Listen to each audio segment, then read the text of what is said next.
For me, I already said I wasn't going to say his name a few minutes ago, but then I did. It's the Big Show. Yeah. He had so much fun on Jox Machina. It was great. Have you watched his Disney Plus show? Yeah, I have. Oh my God, it's fucking hilarious. It's great. It's so fucking funny. Like, no, he's in when he did Jox Machina at that con, I'm pretty sure that he'd never played D&D. It's not surprising. Yeah, and it was awesome. Awesome. Like, I'm definitely going to have to check it out. Yeah, it's great. It's great. Just, and I think that's the beauty of D&D, that everybody sees the book and all the pages of character sheets, and they get a little, nervous. Like, oh, that's a lot of work. It's not. Once you get started and get rolling, it goes quick, and you pick it up fast. Yeah. So, right. Jim, who's your number 3?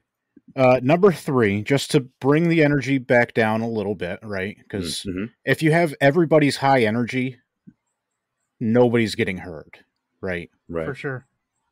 So I would have to go with Liam-O'Brien. Nice. Yep. Yep. He plays that nice, solid, like baseline, not baseline, but like, and I don't want to say he brings the energy down. He's not a Debbie Downer, but like, he plays the edgelord very well. He's good at grounding the fantasy. Right. Right. He's still a halfling. He's still a hobbit. Hobbit. It's canon. But he's very serious but can be jovial. I love Liam is solid, without a doubt. He'd be great at the table. Yeah.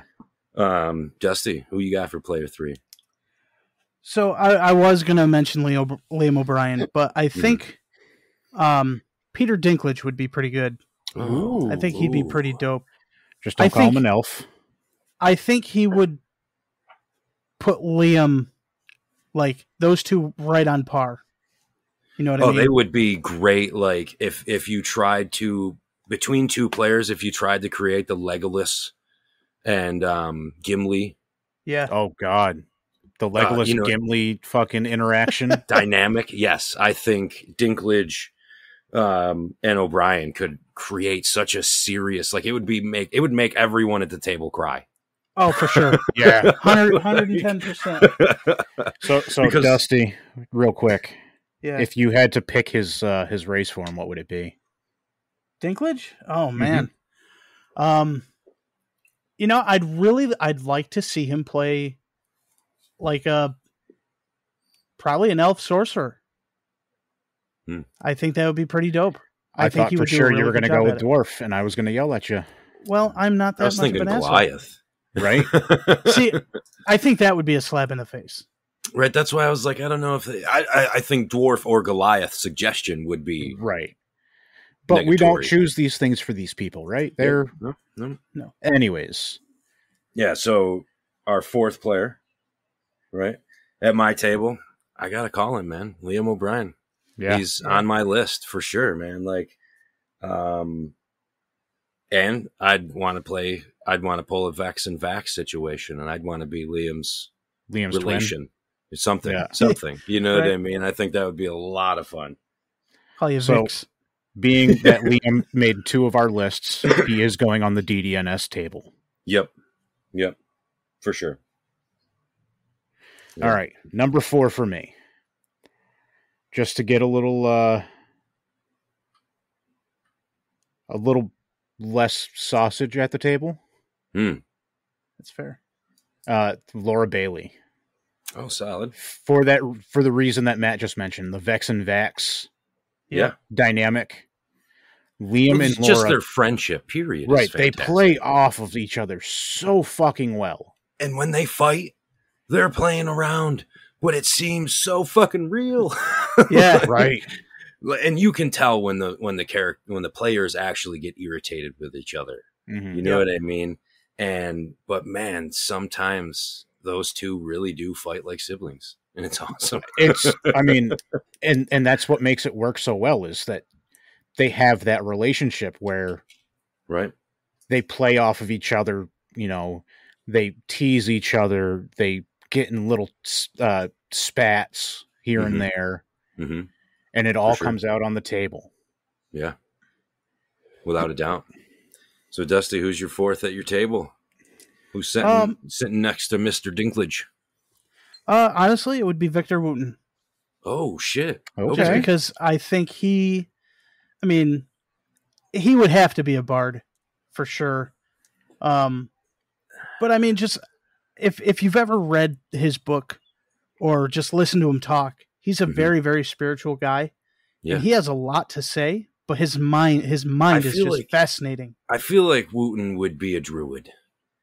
Yeah, dude, sure. Totally. I get it. He'd have a few, mostly druid, couple levels in the bard. Right. Yeah. Right. Suit that man perfectly. Like that would be, he's a solid. Yeah, I mean, he does spend a lot of time in the woods. So, right. That would only make sense. Yeah, he's a bardic druid. Hands fucking down. Fourth at my table, I mentioned earlier, Matt Mercer. Yeah. Hell of a player. Mm-hmm. And I love watching him play because he doesn't ever play a character you would expect, right? Like his sorcerer in Exandria Unlimited was Dariax is fucking hilarious, man. Yeah. Like I love the bullshit they get into. The super serious DM, plays a dwarf who enjoys pissing off of rooftops. Yeah, like he's a total fucking burnout dwarf. Mm-hmm. And I love Dariax, hands down. But yeah, definitely got to go get Matt Mercer playing at the table. What do you got, Jim? Number 4. What are we on? 5. Mm-hmm. 5. Number 5. Just for some more female energy, just because you have too many dudes at the table and shit it's all gets dick weird. Jokes. Right, it's all dick jokes. I mean, even without in mixed company, it still ends up being that. But another Dimension 20 alum, Emily Axford. Okay, she is Dimension 20 and Not Another D&D Podcast. She is an amazing player and just fucking hilarious. Awesome. Like you said, with Matt Mercer, he plays a burnout. In Not Another D&D Podcast, the first campaign, I believe it is, she plays a spore druid. Oh, nice. I like spore druids. They're fucking cool. And she's a burnout, right? Like a southern burnout. And nice. It's fucking amazing. That is awesome.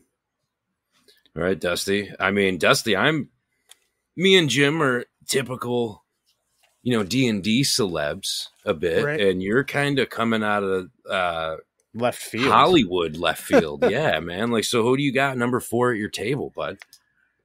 I've been trying to think of like a really good female to balance the table, if you will. You know what I mean? Mm-hmm. And there's just so many that I currently don't have one. Okay. But man, like any of the Critical Role females would be amazing. You know what I mean? Like even like the guest females, like, because there's a lot there. Like, right. I mean, there's the mainstays, and believe me, the passing through characters, they're fucking fantastic. Sure. Like, sure. So you're saying Mary McGlynn would be fucking awesome. Oh, yeah. Awesome. She's great. Suma Lee was hilarious with her sniffing bag. Yeah. In campaign 2. There's a bunch. There is a bunch. But get back to me on that one. Okay, so you're skipping your number 4? For now. Your 5. Number 5. And my number 5. Well, right. 5 overall. Right. I would have written it down differently a minute ago. So yeah, my last additional character or player at my table. Jim, I was listening and, I need a woman at the table. I've been kind of thinking about it, and I'm going to go with, I really like her energy at the table in EXU Calamity. Mm-hmm. And I'm going to go with Abria Eingar. Abria. That's a solid pick. I am not a huge fan of her DM style. Mm-hmm. Just because she likes to draw things out a little bit. and not quite. I'm curious how much of that was what they gave her for EXU. You know what I mean? And we're like, oh, we're trying to do this, and her being like, well, but yeah, I get that for sure. But as a player, she's been great. I mean, in EXU Calamity playing Sam's ex-wife. Oh my God. Yeah. has been fucking amazing. It's so good. So fucking good. Yeah, Jim, who do you got last player at the table? Last player, I really wanted to stay away, like, when I first thought about this, I wanted to stay away from, like, the D&D celebs. Mm-hmm. Right? Because they play D&D for a living or, as a side gig, whatever. So of course they're good at it. Right. But I just keep getting drawn back into these players and these DMs. So my last one would have to be Freddie Wong from Rooster Teeth. Mm-hmm. And he also plays in, the fuck is it called? Dungeons and Daddies. Right. Yep. And he is solid just pick. Be a lot of fun at that table player. Too. Yeah. That'd be a lot of fucking fun at that table. All right, Dusty. Yeah, you got 2 players to fill in at your table, Dusty. I do, and I got them. All right, what do you got for... First one, Karen Gillian. Ooh. I think that her range of character is amazing. Like, my introduction to her was from Doctor Who. Mm-hmm. She played Amy Pond. I thought she did amazing. Yeah. And then to go on and be Nebula, that's fucking awesome. Nebula, and so much more than that. And horror movie. But that's all. That's what I know her from. You know what I mean? But I know she's been in a ton more. Yeah, she's in. Was it something Milkshake on Netflix about like a Gunpowder Milkshake? Yes. Yeah, that's a solid pick. And the last one, who's the last? Who's taking the last seat? Man, I'm stuck between 2 people, and they're both doctors. Oh, either David Tennant, or Jodie Whittaker. Okay, because both of them your 6th seat. Yeah, fill that seat, buddy. Oh man! 5, 4, 3, 2, 1. David Tennant. All right, there we go. Nice. Has to be David Tennant. Yeah. That's an interesting, I would totally watch that game. Stephen King DMing, Robin Williams, Peter Dinklage, Victor Wooten, Karen Gillian, and David Tennant. Yeah. It'd be gnarly. That's a solid game. That's a solid game. Like, I feel like mine and Jim's are like a typical, awesome nonetheless, but awesome D&D celebrity games, right? Like, yep. I mean, my biggest names are Joe Mang and The Big Show, right? Like, right. At least Jim has Jack Black. Right. My biggest pull for non-D&D nerds would be Jack Black. Yeah, and even most of his fans are D&D nerds. Right. I mean, and for him not to be a D&D fan and write a song called Wonder Boy, and that story is amazing. Right. No, I think that we do have, though, at the DDNS table, if the 3 of us are at the table with Robin Williams GMing, we've got Liam O'Brien, who we putting in that last seat, guys. Oh, we got 2 seats. Oh, that's right. We got 2 seats.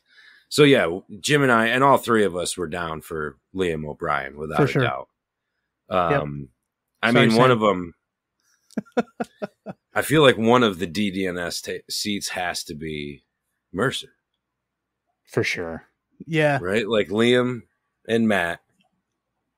And then how many cast members from Crit Roll do we have left? 6? So I say we just D6 them. Well, before we do that, I think there is one person that would definitely have to be at this table, and that would be Zen. Zen would have to be at this table because it would be so unfair to him. For sure. Our DM in real life, Zen, without a doubt. Totally bring I donated a couple years ago. Joe Mang was working with Omaze, and they were going